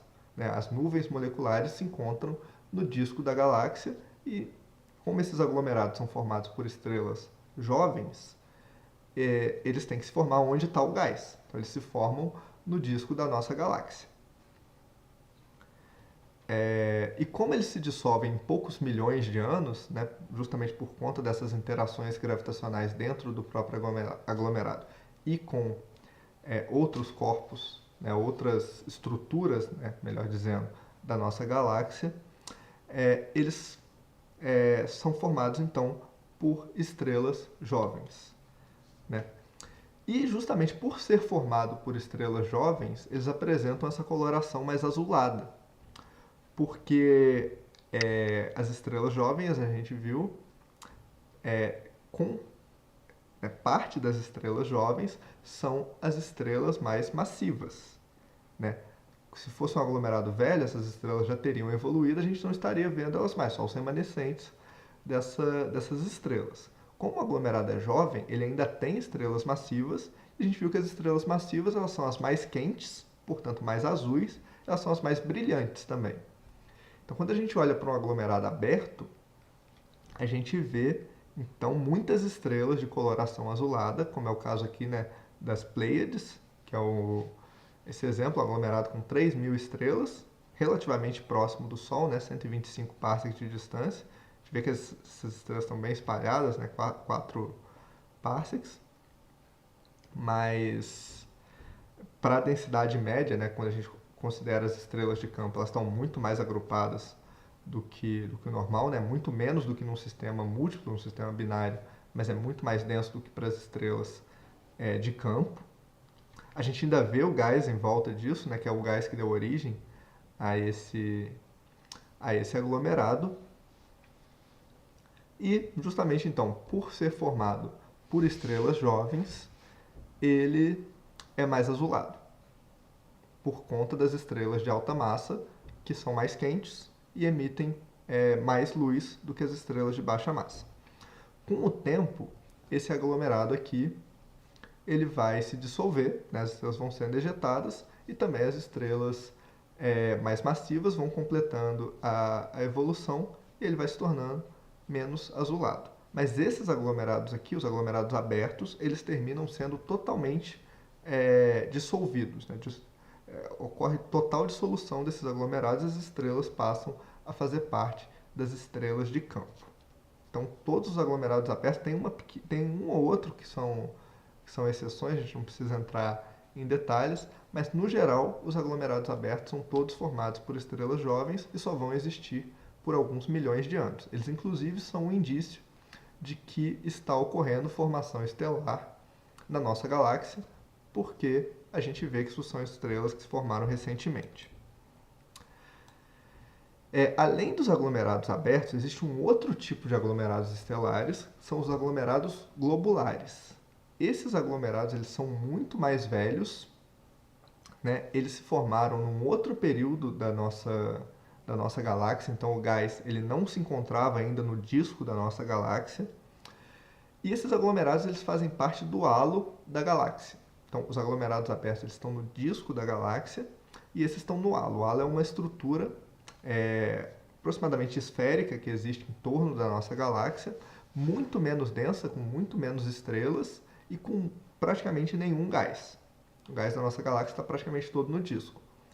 E aí esses aglomerados eles se encontram nessa região, eles são um reflexo, né, da formação de estrelas no início da vida da nossa galáxia, né, eles são relíquias dos primórdios da nossa galáxia, e eles não dissolveram com o tempo justamente por estarem no halo da galáxia. Eles passam por menos interações gravitacionais, né, com estruturas da galáxia, que estão principalmente no disco da galáxia, e eles passam muito tempo longe dessas estruturas, eles passam por menos interações gravitacionais, e aí tem menos dissolução. Então esses aglomerados eles permanecem em equilíbrio por muito tempo.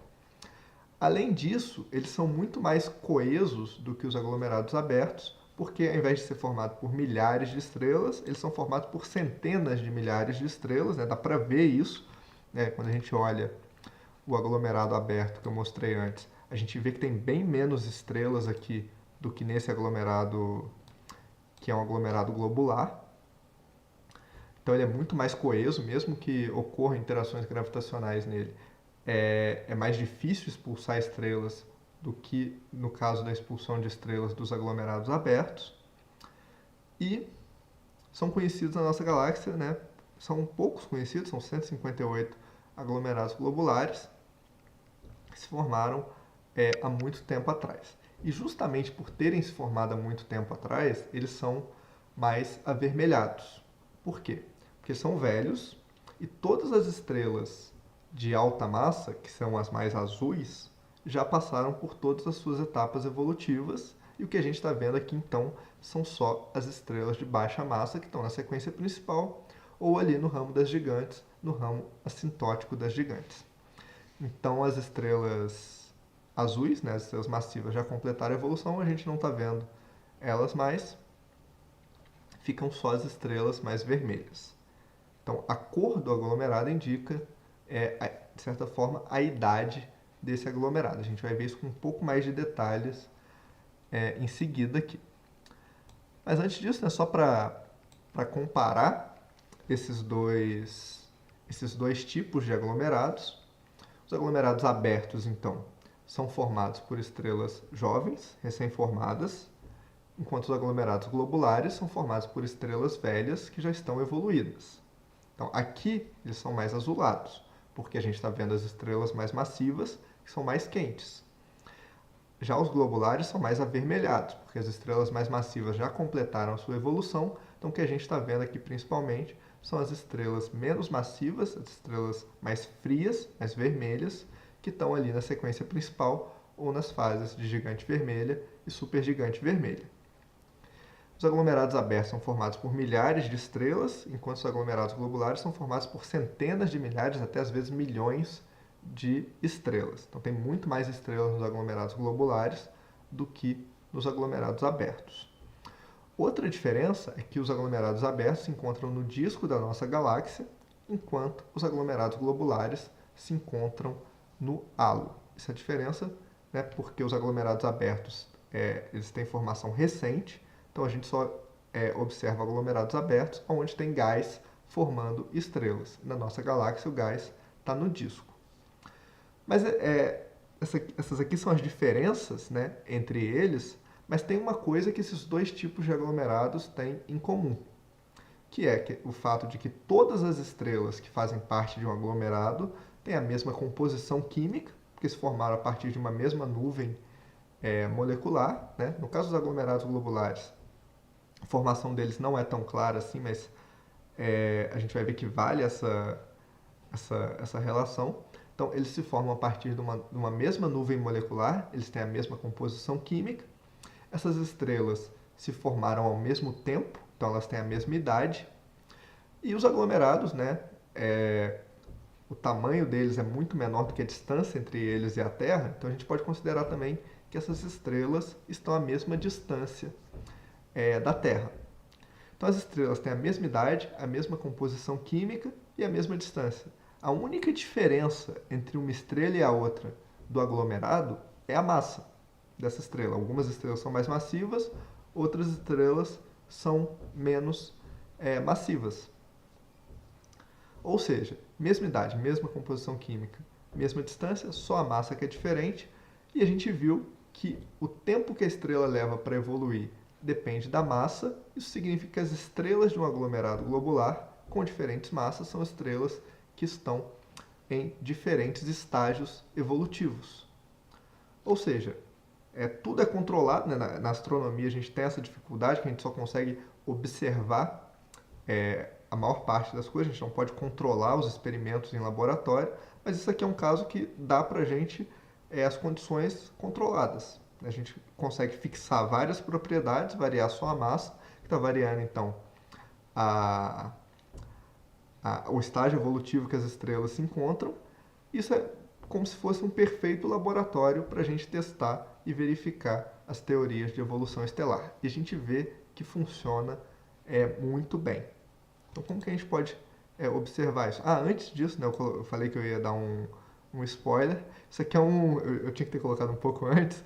É um slide que a gente vai comentar nas próximas aulas, quando a gente estiver falando da estrutura da nossa galáxia. Mas só para comentar aqui, né, já que eu estou falando dos aglomerados que ficam no halo e dos aglomerados que ficam no disco, isso aqui é mais ou menos a estrutura da nossa galáxia. Tem um bojo, tem um disco e tem um halo. E nesse disco aqui a gente tem os braços espirais, tem uma barra no centro, enfim. E o que é importante aqui é que o gás na nossa galáxia hoje, ele está praticamente todo concentrado no disco da galáxia. Então é aqui que existem as nuvens moleculares. E é aqui então que estão se formando as estrelas que estão se formando recentemente na nossa galáxia. Ou seja, as estrelas O e B, né, que são aquelas estrelas mais massivas, que vivem pouco, elas têm que estar no disco da galáxia, porque é aqui que está formando estrelas. As estrelas só vivem alguns milhões de anos. O mesmo vale para os aglomerados abertos, né? Eles indicam formação estelar recente, então eles são encontrados apenas no disco da nossa galáxia, que é onde está o gás. Já os aglomerados globulares, né, que foram formados há bilhões de anos atrás, eles se encontram no halo da nossa galáxia. Já não tem gás mais, mas isso não é importante, porque esses aglomerados se formaram há bilhões de anos. Há bilhões de anos atrás existia gás nessa região da galáxia. Isso mudou e agora o gás está concentrado no disco da nossa galáxia. Mas enfim, o importante é que eles são velhos e se encontram no halo da nossa galáxia. Mas detalhes sobre a estrutura da nossa galáxia a gente vai ver nas próximas aulas. O que é importante aqui, né, que a gente estava comentando, é como que os aglomerados são úteis para a gente testar as teorias de evolução estelar que a gente viu. Então, o que acontece? Né? A gente viu que quanto maior é a massa da estrela, menor é o tempo que ela leva para evoluir. Então, estrelas que têm uma mesma idade, mas massas diferentes, estão em etapas evolutivas diferentes. As estrelas mais massivas já estão com a evolução mais avançada. E aqui eu botei esse gráfico, né, só para lembrar, na sequência principal, as estrelas mais massivas são aquelas mais quentes e mais luminosas, né, as que ficam aqui em cima, e as estrelas menos massivas são aquelas mais vermelhas. Eu não corrigi aqui, né? Eu só copiei o de cima. As estrelas, eu tenho que corrigir isso na hora de passar para vocês. As estrelas de menor massa são mais frias e mais vermelhas, né? As que estão nessa parte de baixo aqui do diagrama HR. Então, o que está acontecendo no aglomerado, né? Aqui é o primeiro estágio de um aglomerado. Então, a gente está olhando o diagrama HR das estrelas desse aglomerado. E a gente viu também que as estrelas mais massivas, elas chegam na sequência principal mais rápido, né? Inclusive a fase de protoestrela é mais rápido para essas estrelas. Então, o que a gente está vendo aqui é que as estrelas mais massivas já chegaram na sequência principal e as estrelas menos massivas ainda estão chegando, né? Elas ainda estão aqui na fase de protoestrela, chegando na sequência principal. Então, aqui a gente já está olhando 10 milhões de anos depois, né? Quem preparou esses dados aqui escolheu essa etapa aqui como a idade zero do aglomerado, e aqui a gente está vendo como está esse aglomerado 10 milhões de anos depois. Então a gente vê aqui que Algumas das estrelas mais massivas já saíram da sequência principal, né? A gente viu que as estrelas que realmente têm muita massa, a evolução delas é só de alguns milhões de anos. Então, algumas estrelas já estão aqui passando para a fase de supergigante. Já esgotaram o hidrogênio no núcleo e já estão passando para as etapas seguintes da evolução. Enquanto isso, algumas estrelas de menor massa ainda estão chegando na sequência principal. E aí, o que acontece, né? Aqui a gente olhando 90 milhões de anos depois, né? Quando o aglomerado já tem 100 milhões de anos de idade.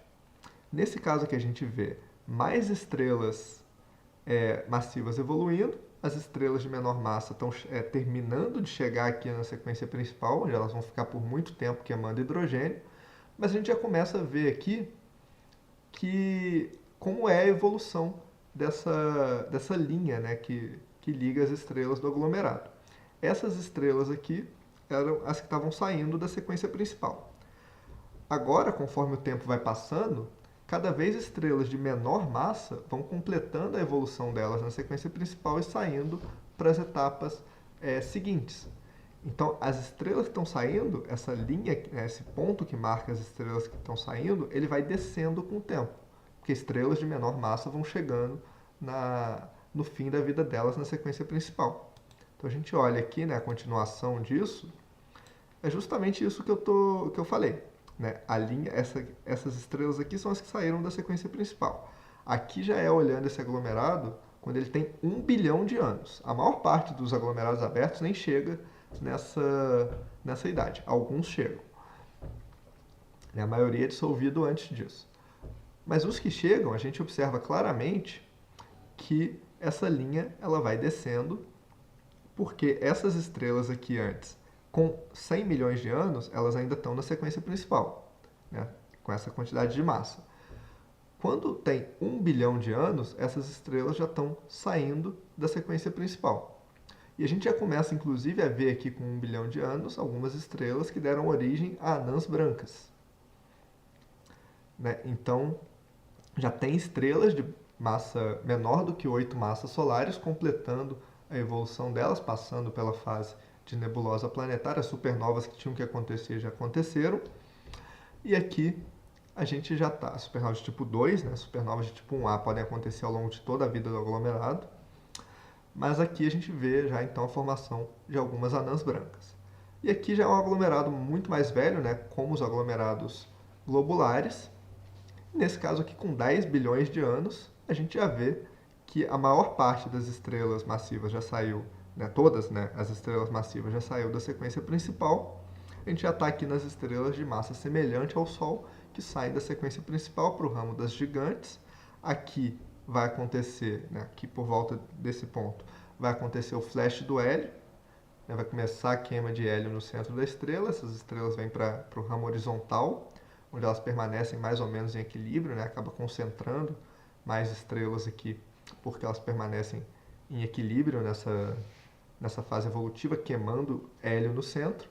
E quando termina o hélio no centro, da mesma forma que termina o hidrogênio na sequência principal, essas estrelas passam para o ramo assintótico das gigantes, até chegar na fase de nebulosa planetária e dar origem às anãs brancas, que já estão mais... a gente já observa mais anãs brancas nesse aglomerado aqui mais velho. Então, o importante aqui é que a gente consegue identificar as fases, né, que são previstas para a evolução estelar claramente durante a evolução dos aglomerados. E um ponto que permite, né, a gente determinar a idade dos aglomerados é a posição do que a gente chama do ponto de desligamento, né, o ponto que marca as estrelas que estão saindo da sequência principal. Então, no aglomerado jovem, aqui com 1 milhão de anos, a gente vê que as estrelas que estão saindo da sequência principal são as que estão aqui em cima. Então, o ponto de desligamento está aqui em cima. Conforme o aglomerado vai evoluindo, as estrelas de massa progressivamente menor, né, conforme o tempo passa, estrelas de massa progressivamente menor vão saindo da sequência principal e o ponto de desligamento vem descendo. Então, aqui com o aglomerado mais velho, o ponto já desceu para cá. Quando ele fica mais velho ainda, o ponto de desligamento já desceu para cá. Comparando o ponto de desligamento de diferentes aglomerados, a gente consegue determinar a idade desses aglomerados. É só comparando entre um e outro a gente consegue falar qual que é mais velho. Com modelos de evolução estelar, a gente consegue ajustar a posição prevista, né, para as estrelas e determinar exatamente qual é, não exatamente, né, tem aí uma incerteza, mas a gente consegue ajustar um modelo que a gente cria em computador, no aglomerado, para determinar a idade dele. De qualquer forma, tudo isso que eu estou falando aqui comprova muito bem a teoria de evolução estelar, porque a gente vê exatamente o que a gente espera ver pela teoria.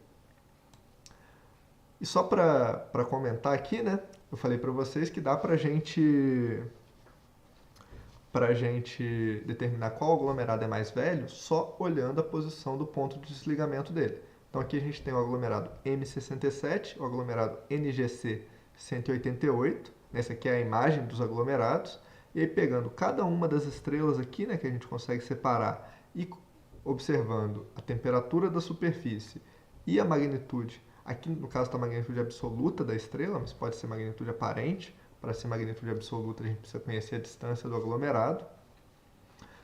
Mas o importante aqui, né, é que pegando todas essas estrelas e colocando elas no diagrama HR, a gente vê claramente que um dos aglomerados tem um ponto de desligamento deslocado com relação ao outro. No caso desse aqui representado em amarelo, né, o M67, o ponto de desligamento está aqui para as estrelas mais quentes, né? Lembrando que a temperatura aumenta para a esquerda, então o ponto de desligamento está deslocado para as estrelas mais quentes, ou seja, as estrelas que estão saindo da sequência principal em M67 são estrelas mais massivas do que as estrelas que estão saindo da sequência principal em NGC 188. Então, NGC 188, as estrelas que estão saindo da sequência principal são as estrelas que precisam mais tempo para evoluir. Né? Para a estrela de menor massa chegar no ponto de sair da sequência principal, ela precisa de mais tempo.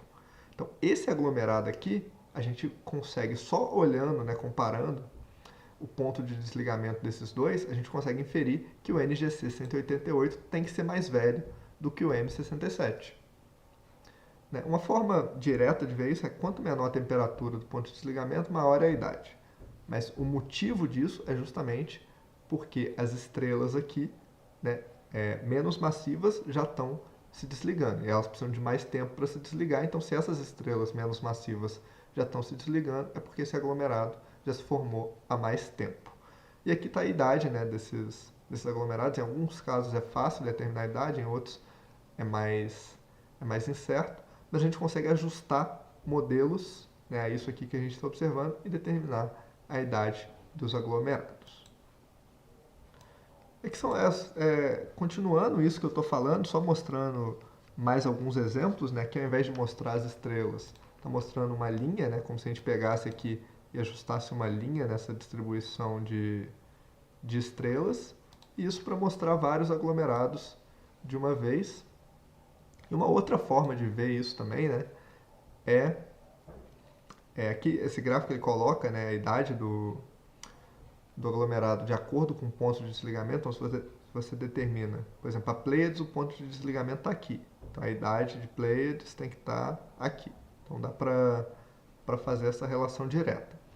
Uma outra forma de fazer isso é olhando o tipo espectral aqui embaixo. A gente sabe que as estrelas de tipo espectral O saem da sequência principal com 0,001 bilhão de anos. Então, em 1 milhão de anos, essas estrelas já saem da sequência principal. Então, se a gente olha um aglomerado e a gente vê estrelas O, ele tem que ser mais jovem que isso. Nesse caso aqui, nenhum desses aglomerados tem estrelas de tipo O. Mas quando a gente olha estrelas de tipo B, né, que seriam essas aqui, a gente já vê que seriam as estrelas que estão aqui, a gente já vê que esses dois aglomerados aqui, tanto o NGC 2362 quanto esse aqui de Perseu, eles têm estrelas de tipo B.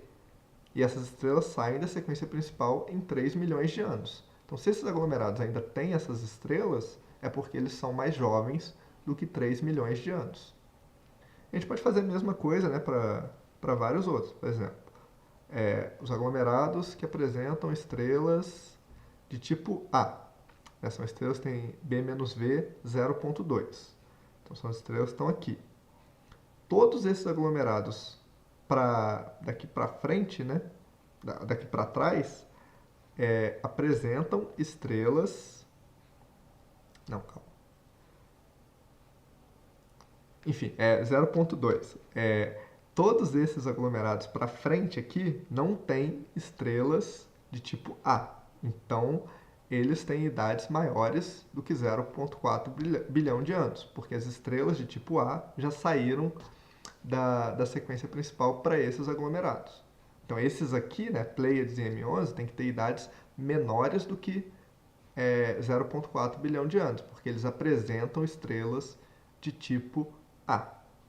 Enfim, é só para mostrar para vocês que a gente consegue, então, determinar a idade dos aglomerados a partir da posição do ponto de desligamento, a partir das estrelas, né, de quais estrelas que a gente observa nesse aglomerado.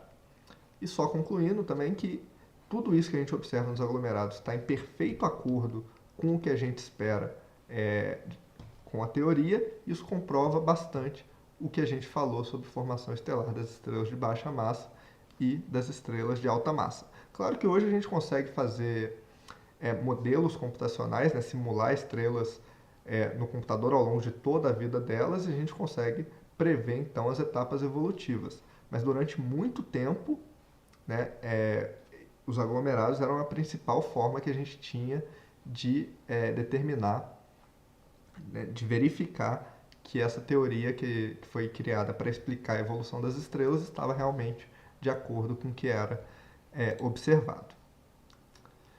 Então, encerrou, né? Basicamente era isso que eu queria falar para vocês sobre as estrelas. É muita coisa, né? Tanto que a gente dividiu em 5 aulas, mas eu coloquei aqui uma recapitulação rápida, né? Só para destacar alguns pontos importantes, né? Então, o primeiro ponto importante, que é o que a gente falou na primeira aula, que foi o diagrama HR, né? A gente viu que a gente consegue medir várias propriedades das estrelas, como, por exemplo, a quantidade de luz que elas emitem, a gente consegue medir a temperatura na superfície da estrela, a gente consegue medir a cor da estrela que está relacionada com a temperatura, a gente consegue classificar as estrelas, né, as classes espectrais, que também estão relacionadas com a cor e com a temperatura, a gente consegue determinar as abundâncias químicas nas estrelas através do espectro, né, que eu não coloquei aqui. Mas enfim, na primeira aula a gente falou sobre medir as propriedades das estrelas, e a gente falou pela primeira vez do diagrama HR, que a gente relaciona duas propriedades, uma relacionada à temperatura e a outra à luminosidade, né, a quantidade de estrela, de energia que a estrela emite, e a gente viu que as estrelas não se encontram espalhadas aleatoriamente nesse diagrama, né? Elas se concentram principalmente nessa região que a gente chama de sequência principal, mas elas ocupam também outras regiões que são chamadas de ramo das gigantes, o ramo das supergigantes, e também tem as anãs brancas, enfim. E a gente viu ao longo dessas aulas que a posição que a estrela ocupa no diagrama HR está relacionado com a fase evolutiva na qual a estrela se encontra. E além disso, a gente viu que a evolução das estrelas é diferente se for uma estrela de baixa massa, ou massa intermediária, né, que é o que está representado aqui, ou se for uma estrela de alta massa. As estrelas de baixa massa encerram a sua evolução com a queima de hélio, né, transformando em carbono e oxigênio. Elas não chegam a queimar carbono e oxigênio, e elas dão origem a uma nebulosa planetária que vai deixar como remanescente uma anã branca, que está representada aqui, né? As estrelas se formam a partir da nuvem molecular. Se for uma estrela de baixa massa, então vai resultar numa nebulosa planetária e numa anã branca, e esse material da nebulosa planetária, então, ele se dissipa e retorna para o meio interestelar. Já as estrelas de alta massa, elas têm uma evolução diferente, porque elas passam da queima do carbono e oxigênio e queimam, fazem fusão dos elementos progressivamente mais pesados até chegar no ferro, e não passam do ferro, porque nesse caso a fusão consome energia ao invés de liberar energia. Isso causa um colapso do caroço da estrela, que por sua vez dá origem a uma onda de choque que se propaga pela estrela, expulsando todas as camadas dela num processo explosivo, né, um processo bem violento, que é o que a gente chama de supernova de tipo 2, essa que origina da evolução das estrelas mais massivas, né? E essa supernova de tipo 2 devolve, né, o gás também para o meio interestelar, né? Essas camadas externas são dispersas, e ela deixa como remanescente uma estrela de nêutrons, que é aquele núcleo, né, aquele caroço que sobrou da estrela, ou se for um núcleo mais pesado do que 3 massas solares, nem a pressão de degenerescência dos nêutrons segura o colapso e acaba formando então um buraco negro.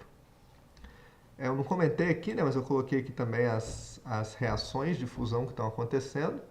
Né, na sequência principal, a principal fonte de energia das estrelas, né, é a fusão de hidrogênio no centro da estrela, é a fonte de energia das estrelas, na verdade.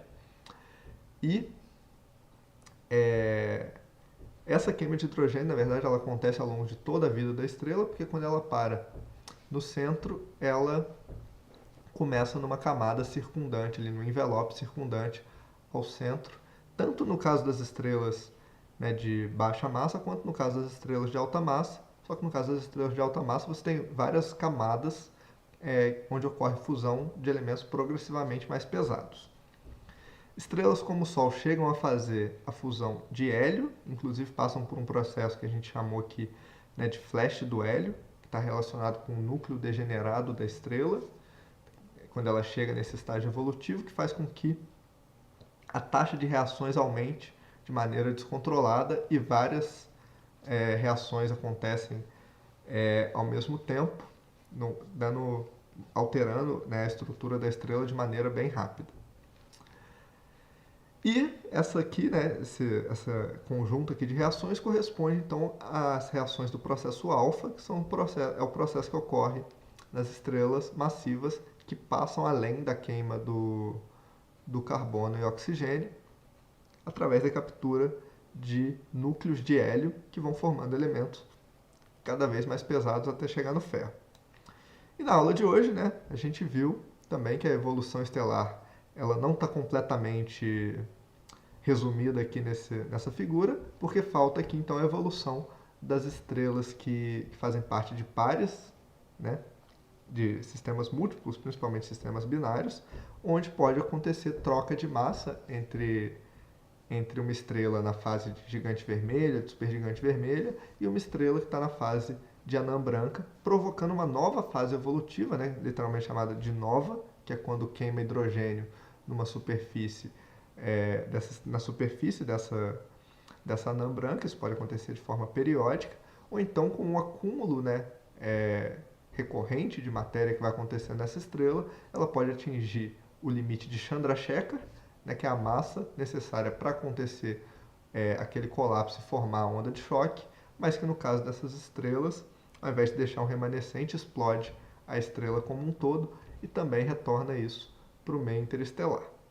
Claro que eu não consegui colocar tudo nesse slide, né? Ficou faltando as estrelas variáveis e os aglomerados, mas não preciso resumir, porque foi exatamente os últimos assuntos que eu falei. Mas isso encerra, então, o conteúdo da segunda parte do nosso curso. Então, no dia... Deixa eu ver aqui o calendário. No dia 18, eu marquei com vocês, né, que eu vou estar disponível para tirar dúvidas sobre essa parte do conteúdo, que eu sei que é bastante conteúdo. Então, isso vai incluir aí as 2 aulas sobre radiação, que foram as aulas 7 e 8, a aula 9 sobre os instrumentos e as 5 aulas que a gente falou sobre estrelas. Isso fecha a parte 2 do nosso curso.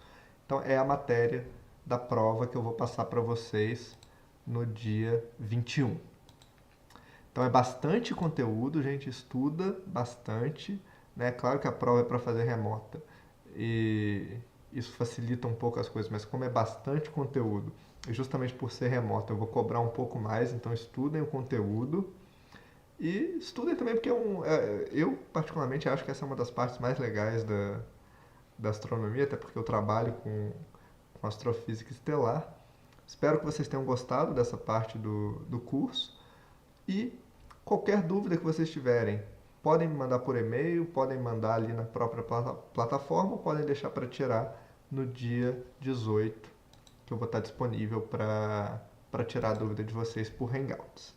Então, espero que vocês tenham entendido, espero que vocês tenham chegado até aqui, espero que vocês tenham estudado para a prova e a gente se vê nas próximas aulas. Tchau, tchau, gente!